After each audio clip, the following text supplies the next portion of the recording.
سلام تعني هبلي كميت أنحو زخبركم تخطاتتي هذا ميديا هذا زخون يكون تعنتو نتابو مخان ومناتن تكوساتن حبريتاتات كربلكم زي تدالو هذا ميديا كتكتاتلو إن عدمكو إن أرولكم مدلوات بتكوسون خبركم نشانلنا سبسكرايب بمقبار نايدو الملكت كتنخون لايكن شيرن بمقبار دما مدلواتنا نابكالوت نخبات وكتقبرون اللابو عزي نلومي حاموس إسران تشعتن تحساس كلتشن إسران كلتنا بزدالنا يوم زيناتات كسقركم فلما كان دغندنت وتاتكس معكم ጉጅለ ልኡኽ ሕብረት ኣፍሪካ ኣብ ከተማ ጉላዕ ተረኺቡ ከበድቲ ብረት ምክልኻል ሓይልታት ሰራዊት ትግራይ ናብ ሓደ ከም ዝተኣከበ ብኣካል ከም ዝተዓዘበ ተሓቢሩ ኣብ ትግራይ ስግግር መንግስቲ ዝበሃል ዘይሕሰብ እዩ ክብሉ ኣምባሳደር ወንድሙ ኣሳምነው ገሊጾም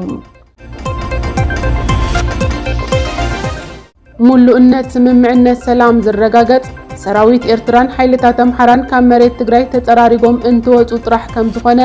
ዶክተር ደብረጽዮን ገብረ ሚካኤል ገሊጾም ዝብሉን ካልኦት ዜናታትን ኣለውና ክሳብ መወዳእታ ምድለዋትና ክትከታተሉና ብኽብሪ ዕድም ሕዚ ናብ ዝርዝሮም ከስግረኩም አሸማገልቲ ሕብረት አፍሪካ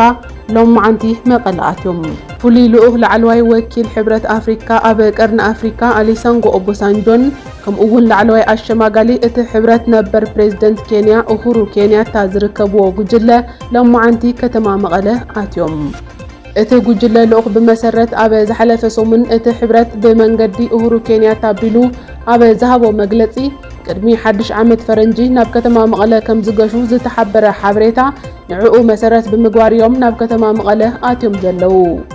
ኣሸማገልቲ ጉጅለ ልኡኽ ሕብረት ኣፍሪካን ዝተፈላለዩ ዲፕሎማሰኛታትን ናብ ከተማ መቐለ ኣትዮም ዘለው ስምምዕነት ሰላም ፕሪቶሪያን ናይሮቢን ንምግምጋም ከም ዝኾነ ተገሊጹ ኡሁሩ ኬንያታ ኣብ ከተማ መቐለ ኣብ ዝተኻየደ ዋዕላ እቲ ስምምዕነት ሰላም ኣብ ዝሕዚ እዋን ናብ ተግባራውነት ይልወጥ ከም ዘሎን ሙሉእ ብሙሉእ ተግባራዊ ክኸውን ድማ ካዋና ዝድለ ኩሉ ክንፍጽም ኢና ምባሎም እውን ተሓቢሩ ተግባራውነት እቲ ስምምዕነት ሰላም ዝከታተል ጉጅለ እቲ ስምምዕነት ሰላም ናብ ተግባራውነት ይሽረፍ ምህላው ንምዕዛብ ፈላማይ ስርሑ ኣብ ጉላዕ ተረኺቡ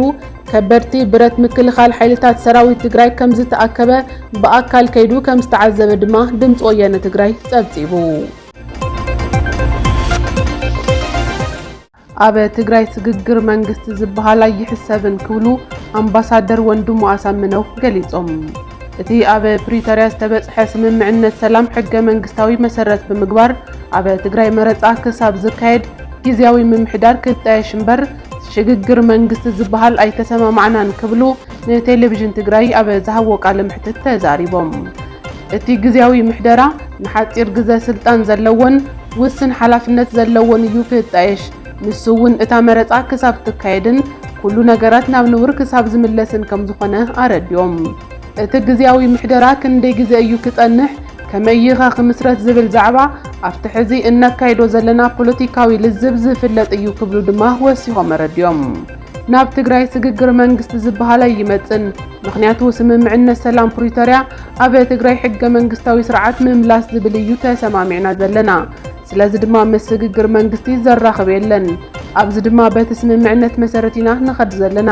ካብ ዝወፃእ ግን ዝለዓል ሕቶ ተቐባልነት የብሉን ኢሎም ኣለው ኣምባሳደር ወንድሙ ኣብ ቃለ ምሕትቶም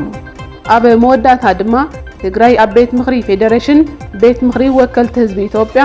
ከም ቀደሙ ተወካሊ ክህልዎ እዩ ክብሉ ገሊጾም ኣለው ኣምባሳደር ወንድሙ ኣሳምነው 32 ኣምባሳደራት ዝተፈለለያ ሃገራት ዓለም ናብ ከተማ መቐለ ሎማዓንቲ ኣትዮም ኣምባሳደር እንግሊዝ ኣብ ኢትዮጵያ ሓዊሱ ኣምባሳደራት ሃገራት ኣፍሪካ ኣውሮፓን ናብ ከተማ መቐለ ከም ዝኣተው ድምፂ ወያነ ትግራይ ጸብጺቡ ምስቶም ኣምባሳደራት ሚኒስተር ፍትሒ ፌደራል ዶክተር ጌዲዮን ጢሞቴዎስ እውን ዝመጸ እንትኸውን እቶም ኣጋይሽ ናብ ከተማ መቐለ እንትኣቱ ብላዕለዎት ሰበስልጣን መንግስቲ ትግራይ ኣቀባብላ ከም ዝተገበረሎም ተሓቢሩ እቶም ኣምባሳደራት ናብ ከተማ መቐለ ኣትዮም ዘለው ኣብ መንጎ መንግስቲ ኢትዮጵያን መንግስቲ ትግራይ ዝተበጽሐ ስምምዕነት ሰላም ኣተገባብራ ንምክትታልን ንቐጻሊ እውን ኣብ ዝካየድ ዘተ ንምስታፍን ከም ዝኾነ ተገሊጹ ብተወሳኺ እውን ዋና ፈጻሚ ስራሕ ኢጋድ ወርቅነህ ገበየሁ ካብቶም ኣብ ከተማ መቐለ ተረኺቦም ዘለዉ ላዕለዎት ሓለፍቲ ሓደ ኮይኖም ኣለዉ። ከምኡውን ኢጋድ ንመስርሕ ስምምዕነት ሰላም ዝተኣተወ ቃል ተግባራውነቱ ንምርግጋጽ ከም ዝሰርሕ ድማ ወሃቢ ቃል ኢጋድ ከም ዝሓበረ ቢቢሲ ትግርኛ ጸብጺቡሎ። ፈለማ ኣብ ደቡብ ኣፍሪካ ከተማ ፕሪቶሪያ ስዒቡ ድማ ኣብ ኬንያ ርእሰ ከተማ ናይሮቢ ዝተኻየደ ዘተ ስምምዕነት ሰላም ሕዚ ድማ ብቐጻልነት ኣብ ርእሰ ከተማ መቐለ ዘተ ክካየድ ከም ዝኾነ ጸብጻባት ይወጹ ኣለዉ። ምስ እዚ ተተሓሒዙ ድማ ኣማኻሪ ሃገራዊ ድሕንነት ኣብይ ኣሕመድ ኣምባሳደር ሬድዋን ሑሴን ኣብ ሶምን ኣብ ትዊተር ገጹ ኣብ ዝሃቦ ሓበሬታ ብመሰረት እቲ ኣብ ናይሮቢ ዝተገበረ ስምምዕነት ሰላም ሎሚ ሐሙስ 20 ታሕሳስ 2015 ዓ.ም ከበድቲ ኣጽዋር ሰራዊት ትግራይ ንሰራዊት ምክልኻል ሃገር ኢትዮጵያ ከረክብ ዝተገለጸ ኮይኑ ዛጊድ ግን ዝወፀ ሓበሬታ የለን። ሙሉእነት ስምምዕነት ሰላም ዝረጋገጽ ሰራዊት ኤርትራን ሓይልታት ኣምሓራን ካብ መሬት ትግራይ ተጸራሪጎም እንትወፁ ከም ዝኾኑ ፕሬዝደንት መንግስቲ ትግራይ ዶክተር ደብረጽዮን ገብረ ሚካኤል ገሊጾም። ጸብጻብ ኣፍሪካ ኒውስ ከም ዝሓበሮ ፕሬዝደንት መንግስቲ ትግራይ ዶክተር ደብረጽዮን ገብረ ሚካኤል ምስ ጉጅለ ልኡኽ መንግስቲ ፌደራል ኣብ ከተማ መቐለ ኣብ ዘካየዶ ዘተ ኣብ ኢትዮጵያ ብፍላይ ድማ ኣብ ትግራይ ጉዕዞ ሰላም ክረጋገጽ እንተኮይኑ ወረርቲ ሓይልታት ኤርትራን ኣምሓራን ካብ ትግራይ ተጸራሪጎም ክወፁ ከም ዝግባእ ከም ዘተሓሳሰቡ ተሓቢሩ። ኮይኑ ግን ሰበስልጣን ፌደራል ብዛዕባ ምውፃእ ሰራዊት ኤርትራን ሓይልታት ኣምሓራን ዝተዛረብዎ ነገር የለን። ከምኡውን ሕብረት ኣፍሪካ ናይ ወፃእ ሓይልታት ክወፁ ግድን እዩ ካብ ምባል ሓሊፉ ዝጭበጥ ስጉምቲ ክወስድ ኣይከኣለን ይብል ጸብጻብ ኣፍሪካን ኒውስ። ብሰንኪ እቲ ዕፅዋን ክባን ድማ ኣብ መሬት ትግራይ ግፍዐኛታት ዝፍጽሞ ዘለዎ ገበን ንምጽራይ ከቢድ ከም ዝኾነ እውን እቲ ጸብጻብ የረድእ።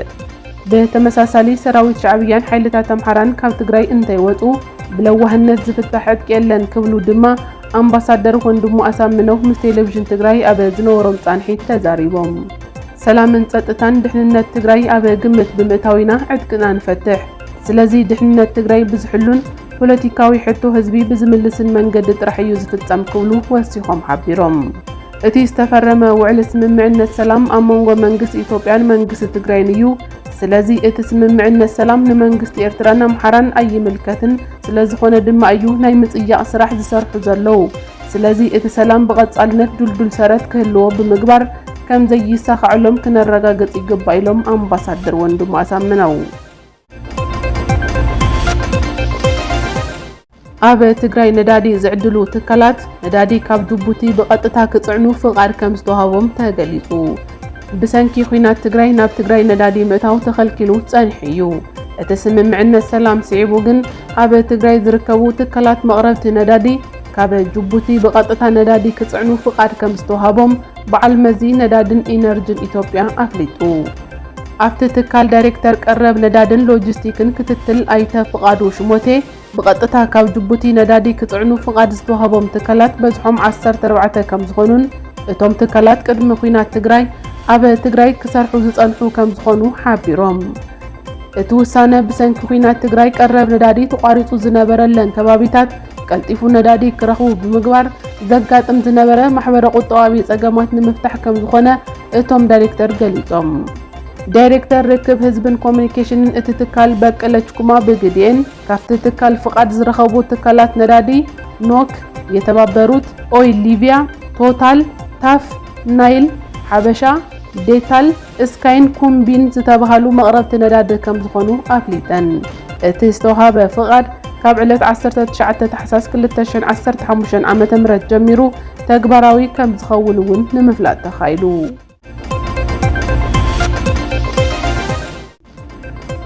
ዝኸበርኩም ተኸታተልቲ ሃበ ሚድያ